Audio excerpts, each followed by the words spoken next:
Did you know we get through more soft drinks than anywhere else in Europe? And sales have gone up a fifth to £4.5 million worth thanks to this heat wave. At the Britvic plant in Beckton, they're all on overtime to keep up with demand. In the last 4 weeks, they've produced 15.5 million bottles and cans. That's an awful lot of fizz, but we're trying to avoid the fat. There are far more of the diet products that we're selling at the moment. This is a general trend towards diet products. Is that because we're all trying to lose weight, or are they genuinely any healthier than the old ones? I think it's the health conscious younger people who would prefer soft drinks to alcohol.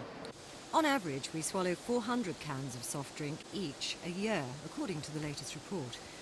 In the last month, this plant increased deliveries by a massive 400%. Their fervent wish is may the sun keep on shining, putting sparkle in their profits. Trisha Ingram's in Beckton, Thames News.